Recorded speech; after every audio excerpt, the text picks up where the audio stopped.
I'm privileged, I have to say this, both Dean and Brody, because we have a distinctive Western flavor, which I'm very proud to announce this morning. Again, Dino being an Alberta boy living in BC right now, and of course Brody is going to provide some spiritual content for us as he looks after the Oilers. So I'm just thrilled to be a part of things here this morning and just provide a little bit of content here. Let me just give you for those who might not know Dean's career. He's as I said, from Grand Cache, Alberta, which is about 4 hours west of Alberta near the BC border. And that's where Dean is from. Played his junior in the Western Hockey League with Prince Albert. Was drafted by the Chicago Blackhawks, and we'll get into some more information. But Dean played 996 games, so unfortunately was just 4 short of that century mark. And he was had a tremendous 19-year career and scored 186 goals, 262 assists, and 448 points. So with that, Dino, I just want to say it's a privilege to have you on here this morning.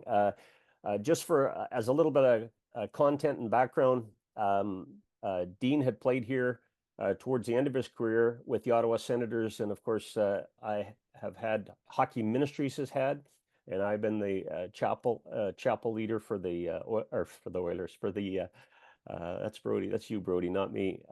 For the Ottawa Senators for a number of years. So we've had a bit of a relationship. So welcome, Dean. And I just want you to maybe give us a little information on to everyone on the call here about Carla and the family. Well, thanks, Bosch. It's great to see you. It's after a few years. I mean, I've been retired 14, but it doesn't feel that long since we were doing chapel together in Ottawa. But before I talk about my wife and my kids, I want to say hi to a few people. I see Baxi up there. Before I scrolled over and I saw all the names, I was like, okay, that's Baxi. I see Bill Butters, and right in the middle, I see you, Japes. You can't hide. I just want to say hi. It's so good to see you, Ozzy. And Brody, we haven't met, but I'm sure that Stowey's talked to you about me, so he's told me about you. So that's Mark Stowe is a friend of ours that I played with in Prince Albert, so he's friends with Brody, and so it's just good to see some familiar faces. And so I guess I can get right into kind of where I'm at right now. My wife Carla and I met in Edmonton. We're living out in the Okanagan Valley. We have 4 kids. Right from age 33 right down to 21. They're all doing well. My oldest is a nurse. My middle daughter's a teacher. My son's flying float planes out in Prince Rupert, and my youngest daughter's a photographer. So we've got a busy life here out in the Okanagan, but we're doing pretty good. I don't have any complaints. Well, I do, but they're not really relevant, so I'll just keep those to myself. So so it's kind of a little bit of a rundown of where we're at, and it's kind of what kids are doing. And I seem to be finding myself doing a little bit of light construction. I'm in the project in the middle of a rental right now, doing actually a full build for somebody. So I find that's what I'm passing my time doing. Awesome. Dino, why don't you just tell the guys about coming to faith? Let's talk about that. So I was raised in church. My parents are believers. We were a Christian family, so I always knew the gospel right from a young age. So I already, I knew, the fundamentals of Christianity, but there was a defining moment in my life as a young kid, actually, when I was contemplating that further than just singing songs and understanding some of the stories. I remember exactly where I was crossing the street on the way to, we had our church service in the same school same place I went to school. in the gymnasium. And I remember on that same walk that I did every day, crossing this specific spot in the street, I was contemplating how Christ actually, Jesus died personally for me. And I started to resonate with that. And in that moment, there was an emotional load that I'd never sensed before. And it was just basically, in my heart, there was a kind of an overwhelming love that I felt. And it was the first time that, the stories and everything lined up, or not just lined up, but it just kind of said to me that, okay, God was kind of like, I'm real, I'm here. It was always like the Holy Spirit was just like, yes, this is the truth. This is what it's all about, so to speak. And I just remember like it was a moment where, yeah, it was just kind of that time where I was like, yeah, this is real, and yeah, this is my journey. Awesome. Uh, Dino, as you played 19 years, like many on this call here, several of us have had injuries. In fact, all of us have had injuries as a result of hockey to some level or whatever. I know one of the situations here towards the end of your career here in Ottawa, you had a few concussions and stuff, and Pronger, in one particular case, gave you quite a wicked elbow. But I want to just focus on back injury. Just talk about that, and give us some information on that. Well, yeah, the back seemed to be a problem throughout my career. And for those that are listening, some of these markers that I was sharing with Bosch are times where, everybody's had some, afflictions throughout their career. But these are moments when it was more than just, your injury. So the back injury stems from when I was younger. Of course, I was drafted by Chicago, and at 17, 18, your perception of reality, where you're at and whatnot, is a little bit skewed. And at that time, I was really starting to question what God's role was in my career. I know that I was comparing myself to some other players, and one of them was a friend of mine, Tyler Wright, who was drafted 12th overall. The previous season, he was in Edmonton for up until Christmas, and I would compare myself to him, and I thought, well, he was up in Edmonton till Christmas, and I got sent back right away from Chicago early on. And another player was up in the NHL, and his name was Scott Niedermayer. So I was comparing myself to some really good players, and those guys were playing. So in the moment, it was a summer in Grant Cache, in my little town, and I was contemplating what God was doing for me and how much He was contributing. And I just thought, all the things that were going on, He's really holding me back. And so I really had a short conversation. I just said, God, I believe in you, I trust you, but as far as my career is concerned, I just asking you to just lay off and let me take care of it. And it wasn't 5 minutes later, I was in the gym, got under the squat rack, and I blew my back out for the first time. So I hadn't even played yet, and I hurt myself.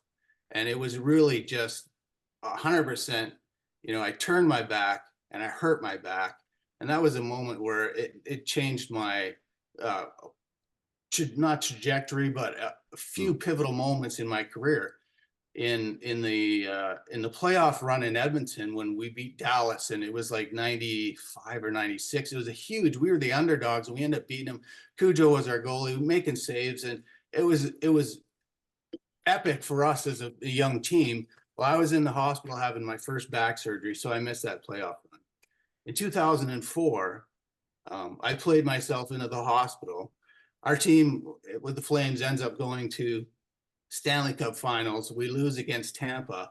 I never played one game in the playoffs. Why? I was having my second back surgery. So, I still had a good long career, but I wonder if I didn't say, just lay off, what would have happened? And those things came back to haunt me. And it's really interesting that sometimes He's very literal, and He's a gracious. He's not going to push in, and when you say just lay off, He'll back off. And man, I got bit hard real quick. So let's go back a little bit to the trade to Swift Current, and then what brought you to Edmonton, Dino? Well, early on when I talked about being sent back from Chicago, I think there was different plans for me in Chicago. I was supposed to, I don't know what they compared me to, but I mean, I was a first rounder. I had played in the playoffs the year before, and I think they're expecting me to, step in. And I didn't train. I didn't prepare. And anyway, so I think that's what ended up causing me to get traded. But I was actually in Prince Albert, and I was I was the last one of a kind of a really dynamic team that was still there. We had 6 guys that played in the All-Star game. They all moved on, so it was the following year. There was a rebuild year, and I ended up getting traded to Swift Current, who was the leading team in the Western Hockey League at the time. And I was surprised that they would trade for me, but I was one of the stronger players in the Western League at the time, and there was a few teams making a push for the Memorial Cup run, and Swift Current was in first place, and they traded for me. Now, the first day I got to Swift Current, I drove there that day. I played in the game, and I sprained my knee that very night. So now I'm on the sidelines. I just got traded to Swift Current. I'm not playing. I'm just like wondering what's going on. This is I needed a little bit of guidance. So I remember praying that night. One night, I just kind of reached out and I said, God, I just want to know that, you have everything under control. And I went to sleep. The next morning, there was a knock on my door, and my roommate, Ricky Gerard, who was a Vancouver draft. Anyway, Ricky and I were teammates and playing Swift together. He says, Dean, the phone's for you. So I went down to the end of the hallway, and it was my agent. And I grabbed the phone and I said, hey, he said, hey, Dean, it's Art. Yeah, just want to let you know that late last night, your rights got traded from Chicago to Edmonton. And it's emotional for me because it was huge. All right. I was like shocked, and I thought, well, that's wow. And then I was brushing my teeth as I was thinking about going to the rink, and I looked at myself in the mirror, and I was just like, it was just a direct answer for me. So it was huge moments, right? In just pivotal moments in my career where, I had faith, but it was just where God was like, he was taking charge. He was in control. Mm-hmm. So that was the trade to Edmonton. And then, going from Chicago to Edmonton, I mean, Edmonton's a young team. They give the young guys lots of ice time. And they had to be young because Bosch, the travel out there and whatnot.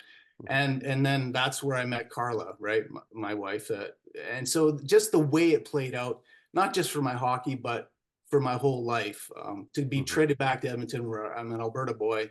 And it's just, that's where it really started the next, 6 years playing there. So it was a huge moment, big turning point in my career, that trade from Edmonton or Chicago back to Edmonton. So one last question regarding Edmonton, and where you had a time where you thought, like, this isn't about me. Talk about that, Dino. So, in Edmonton, I had, a few, again, another huge injury. I had my Achilles tendon severed with a skate blade in a game against Chicago, again, in Edmonton, and just cruising behind the net. Eric Weinrich tried to cut me off. I turned back, and as he went to pin me against the board, his skate came in behind my tendon guard, and just as we collided, he fell and sliced my Achilles right in half. And so that put me on the sidelines. I was out for, about 6 months. That was the resumption of the lockout when we started in January. So I played 6 games that year and then had that injury. And so I hadn't played, the rest of that season. So I got sent to the minors the following year, and then spent a little time in the minors up until Christmas. They got called back up. And that's kind of how the story was going, just kind of in and out of the minors. And now this was, I think, my second year where I was starting to play good. And I was on the 4th line with Todd Marchant and Mike Greer. Excuse me. Now, So we were playing really well, but I was on the fourth line. I wasn't getting minutes. I was just playing my regular shift, and a guy from the organization came to me, and he said, how do you feel? Shouldn't you be getting more ice time? And I said, it's all good. But at that time, I had read a book by, I think it was Max Lucado, and it was talking about it's not about me. And the point of the book was it had a big moon on the front of the book, and how it was our job is like the moon, and all we're here to do is reflect the sun. So the point of it was, it's not about me, it's about Jesus, about your life being more than just hockey. And so I took this approach for my days when I would, was struggling, and it was like, okay, it's not about me. But when I take the ice, I would just kind of, before my feet would touch the ice, I said, God, this is not about me, it's about something bigger, it's about you. So before I get on the ice, I just want you to just take over, so that when I go out there, all I have to do is play. And so I remember I prayed that every time I would just be, before my skates would hit the ice, I would pray that, and just to kind of release me from it, and just, this is bigger than me. So just take over. And at the time I started to play better, and and what happened was Ryan Smith ended up twisting his ankle and having a high ankle sprain, or broke his ankle in the same corner that Eric Weinrich hit me. And I went from the fourth line to the first line, finished the season with Dougie Waite and Billy Guerin, and ended up second scoring on the team that year. So it was just things that were, stories in my past that's about, it's not about me. And Edmonton was a huge, field of learning, and injuries and struggle, and, and meeting my wife and marriage, and just so much more about my life than just hockey. Yeah, as God weaves the tapestry of our lives, we look back and we see that, and we see how Scripture sort of, we don't see it at the time, but we see it as we learn more about Scripture, and how God is really He's involved in every moment of our life, everything, even the bad things, even the injury part. Do you know this? You probably wouldn't know, but for all these years, Don Lismer, for the 40 plus years that we I should say, well, because I'm a part of HMI, but when Donnie started, Hockey Ministries, any of the young players that have come through the camp that have went on to NHL careers, Don Lismer always takes a lot of credit for spending time with them, and his special instruction had pushed them to that level. Now, saying all that, back when you were 13 years old, I think there was somebody at the Edmonton HMI camp for a young hockey player from Grand Cache at that time. There sure was, Bosch. And he sounds exactly like he sounds right now. That's fun. But you guys, when Dino was here, Dean told me at chapel, he said, Bosch, he said, you were one of the instructors when I was like 13 years old or something at the Edmonton camp. And I had to laugh, because of course I've done hockey. Bosch, you were the instructor. Like, okay. you were, because I think there were some other guys, but you were the head, like you were the NHLer. So I'm okay. Telling you, I can still see myself, and I can still see you up at the podium, and I can see you where you're like, well, fellas, and I'm like, I'm listening to Laurie Boschman. I'm like watching him.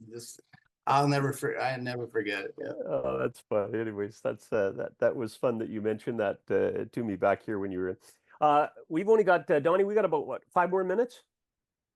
Yeah. Okay. So a couple more questions, Dino. Maybe talk about. We'll talk about sort of the line in the sand. We'll just talk about that one, and then we'll close with one more. Yeah. Line in the sand has to do with a pastor friend of mine in Edmonton, who I began to just kind of walk with.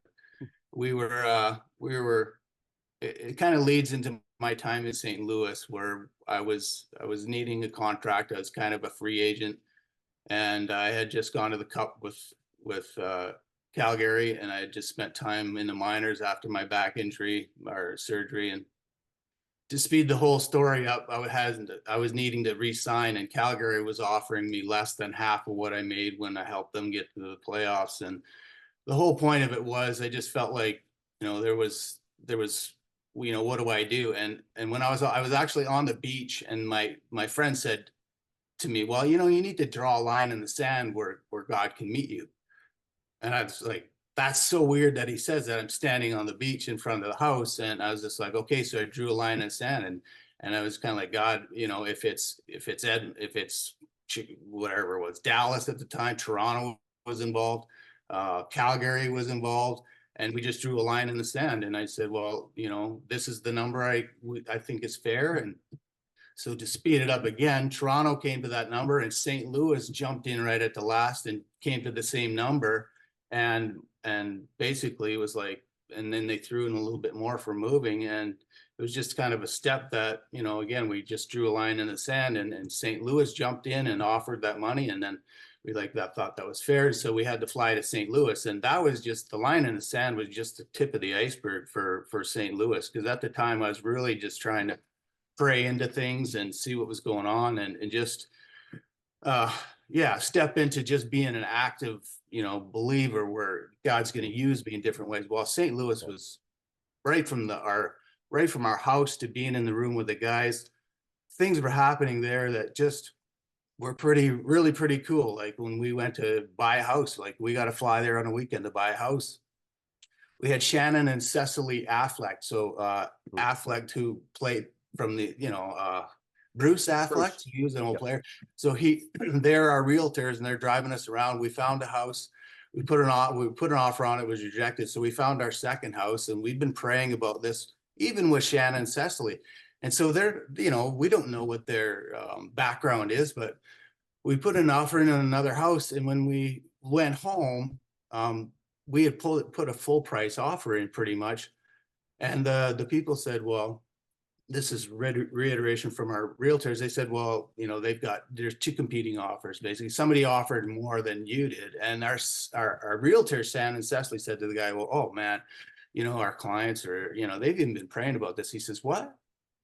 He says, well, my clients have even been praying about it.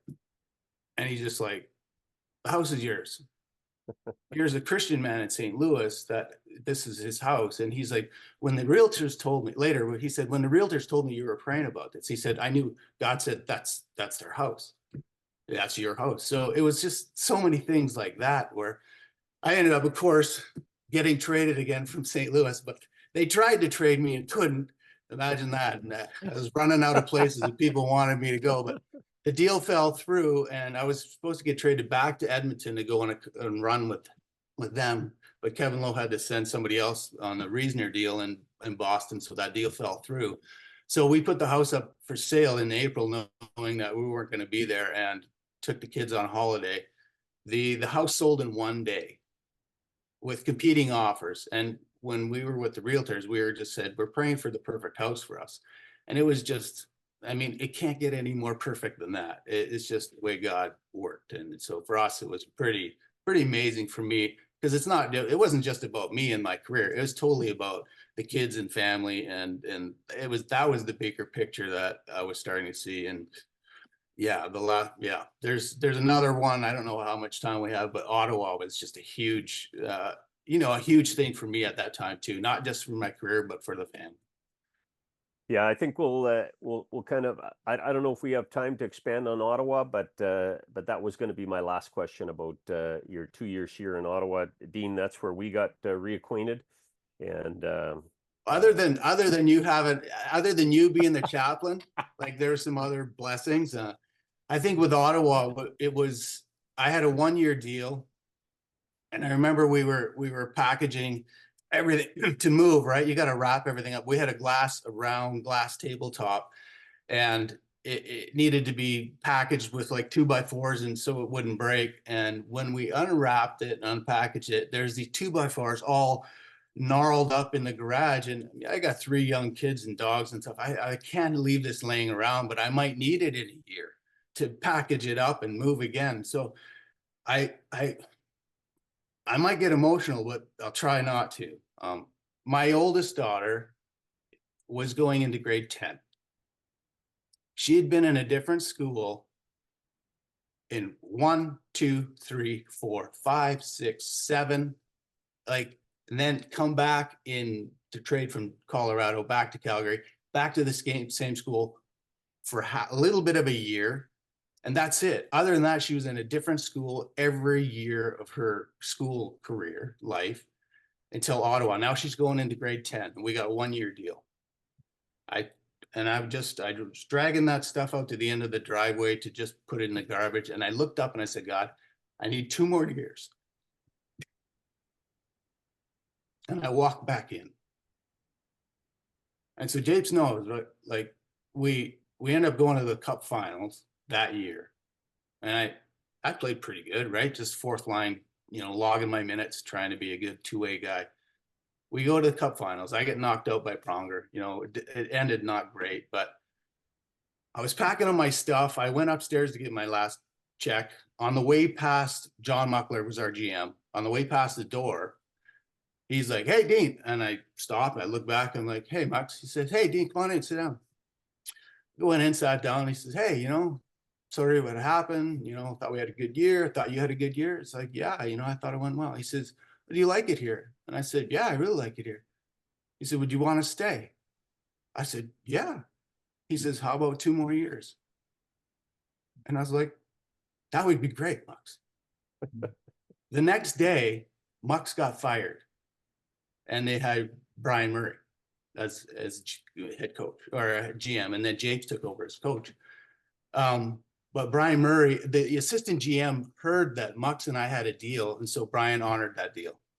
I mean, it was just that close, right? So I'm just like, God has been so good. So how do I argue with that? It's just a blessing. So that's my Ottawa story. So.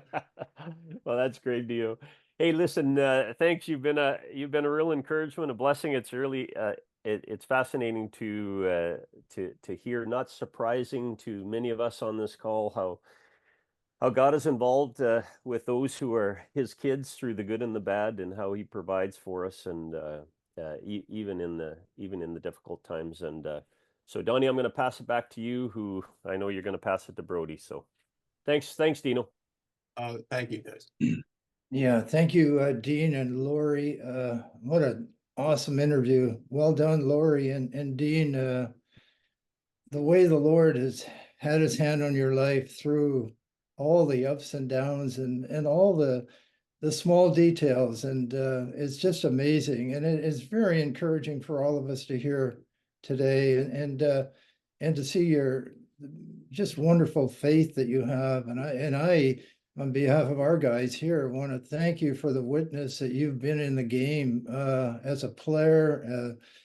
You touched so many lives, and then in our camps, because you were very involved in leading young people to Christ, and so I thank you for that. And it's just it's great to have you here with us today, Dean. You've really lifted our spirits, and so God bless you and Carla and your children, and continue on and living for the Lord. So thank you. Thank you, Donnie. And so Brody is our our chaplain in Edmonton, and he and Jody have 3 kids, and they live in Edmonton, of course. And but Brody, before you lead us in the devotional, like, what did you do to those Oilers last spring to get them within 1 game of the Stanley Cup? Can you say something about that? That will be part of my story this morning, so I will get there, I promise. Yeah, that was quite the run. So you're on, Brody. I'm on. Okay.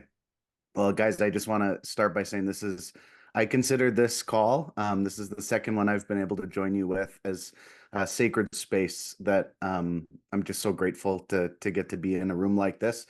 Laurie, you mentioned, we all have hockey injuries, except me. I never played hockey. I was 15 when I told mom and dad, I think I want to start playing hockey. And they let me know that I probably missed the boat on that. I'm going to try to do this in 5 minutes. I think that's the time I got. I might go over. I'm a pastor, so bear with me. But I want to share a bit of my story, a bit of the Oilers' story, and then talk about the Lord's story. So a quick summary of my last year. It's been a wild ride. For the last 2 years up here in Edmonton, I'd been led to believe and been told that I was going to become the next lead pastor at our church. And so in this last year, we actually went through, I've been doing ministry for 20 years. Last, I was in Lethbridge. I served the Hurricanes down there as their chaplain, and then been up here for 8 years. And so in the last year, we actually started the formal succession process and all the things that go along with all of that. Again, being told and led to believe that this is where I need to be preparing myself is in that lead chair come spring. And at the end of May, I was actually informed that they were going a different direction. And much, to what I'd been led to believe, I was not selected. And then I was sent on a sabbatical. It was a planned sabbatical, but sabbatical nonetheless. And so that was in May, middle of May, close to the end of May. And I was a mess. This wasn't the way that I thought I had designed things, and it wasn't the way that I felt like the Lord had been, telling us the way things were going to go. And it certainly wasn't the way the organization was telling us that we were going to go. 2 days later, I got a call from Derek Ryan, who I work with on our team as our player liaison, asking me to come and do a chapel with the guys. And it was the day before they actually flew down to Florida. And I didn't know what to do. For the last 2 years, I'd been preaching through the Gospel of John with the boys. We just worked through story by story, verse by verse, working through the Gospel of John, and I ran out of content. Like I had enough of John to get us to the end of the regular season. I wasn't expecting to be doing a chapel in June, quite frankly. And so the night before that chapel, I remember just praying and asking the Lord, like, of course I want to go do this. I'm a mess emotionally. I'm confused what the Lord is trying to do here, but I want to go. And so I said, Lord, what am I supposed to go talk to these guys about? And I felt very clearly that he just put on my spirit, I want you to tell them the Joseph story. If you know the Joseph story, if you don't, I'd encourage you. It's in Genesis chapter 37, kind of wraps up in Genesis 50. I think it's one of the most iconic stories. It's been an incredibly important story to me in this season. But the story starts with, this young guy who has all of this promise. Everything that in his world he was led to believe he was the chosen one, the beloved of his father. And then on top of that, the Lord started to nudge him and reveal to him that he had some special gifts and some abilities that the Lord was going to use. And so he went and he told his brothers and he told his dad, here's the deal. This is what I feel like, the Lord has revealed to me. And everything went really poorly for him after that. The brothers got really jealous. They wanted him dead. So they snuck him out and they buried him in a well, threw him in a well. And then, one of the brothers came to his senses and thought we could make some cash off this guy instead. And so they sell him to some traveling slave traders. And it just continues to go downhill from there for Joseph. Just when you thought it couldn't get any worse, in the home where he's serving as a slave, he's falsely accused of coming on to the wife of the man that is head of that house, and ends up being thrown into prison. And again, just when you thought it couldn't get any worse, he's just totally forgotten about. In every one of those settings, though, he continued to be faithful to his calling and the gifts that the Lord had given him, all the way to the end. Finally, the moment comes. Things are looking pretty rough in Egypt, and this Pharaoh, this king, this leader, suddenly has this weird dream, and he pulls all of his specialists together and he says, I just had this dream. I don't know what it means. And it finally clicks for one of Joseph's, cellmates from almost 3 years prior. And he goes, oh my gosh, I totally forgot. I met this guy in jail, and he has the ability to interpret dreams. We need to get him. And so they go and they get Joseph. He interprets the dreams and he helps them understand that a famine is coming. Fast forward, he ends up being in charge of all of the famine relief efforts and saves all of the people of Egypt and ultimately his whole family, which goes on to be the entire people of Israel. So the 12 brothers end up being the 12 fathers of the 12 tribes of Israel. So the whole people of God are preserved because of Joseph being exactly where Joseph was supposed to be. And my message with the Oilers that day, if I were to summarize it, was God is the God of great turnarounds. And I reminded them that it was really reminiscent of their season, right? Started off really bad, if any of you were tracking with where things were going for us. But man, they thought it was going to be the one. And there was a couple of them saying things like cup or bust right at the start, and then they almost were the worst in the league. And just when you thought it couldn't get any worse, they went into San Jose and lost to the worst in the league. And we lost Woody at that point, and everything was up in the air, and nobody knew if this tailspin was going to be turned around. And it was really, really, really rough. Now we didn't know it. Ironically, we go back to all that did happen, and now they find themselves game 7, and they fly off and they blow the first 3 games. They were all within a goal or two. And then suddenly they go on that tear again and they tire up. And so I remember I texted the boys the night that they had won game 6. And I just said, God is the God of great turnarounds. Like, here it is again. Like, this is the Lord revealing for you what he wanted to do in and through them. And I reminded them of Romans 5, 3-5, where Paul urges the church that we're to boast in our afflictions, rejoice in our sufferings, because we know that affliction produces endurance, endurance produces proven character, and character produces hope. And this was the message they were telling each other. This is the message the coaches were telling them. They just were using words like resiliency, but at the end of the day, we know what those words actually mean. And Joseph's story is God's story. It points us directly to the Jesus story. Jesus surrounded himself with 12 brothers, and he was betrayed for a handful of silver. He was wrongfully accused, charged, and persecuted. But as we all know, God is the God of great turnarounds. And what those religious leaders meant for evil as a means to end the movement of Jesus once and for all, God intended for good. Like Joseph, the salvation of everyone. And it's the story that's at the center of the gospel, and it's at the heart of the Father.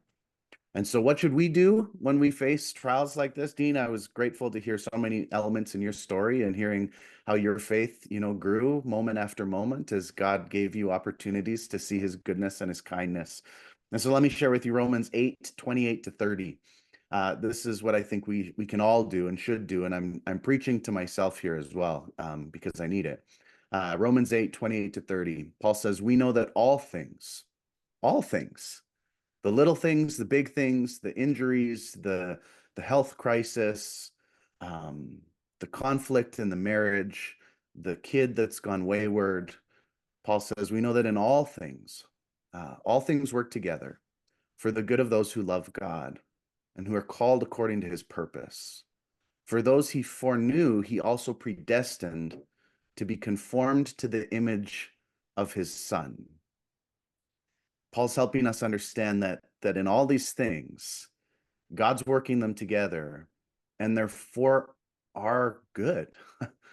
They're so that we can become more like Jesus. That's why we face them, so that he can shape us and transform us in ways that we could have never done by ourselves or on our own. Back to my story, my summer ended. My sabbatical was about 2 weeks from being over, and I was anticipating going back to work. When I received an email from our board of elders indicating that instead I was actually going to be terminated, and I wasn't welcome to return from the sabbatical that we were, sent on. And so for us, just when we thought it couldn't get any worse, it actually got a whole lot worse. And it's been awful and painful, but we are convinced now more than ever that the Lord is using this time. He's using it to shape me. He's using it to shape our family, our hearts, and our souls into the image and likeness of Jesus.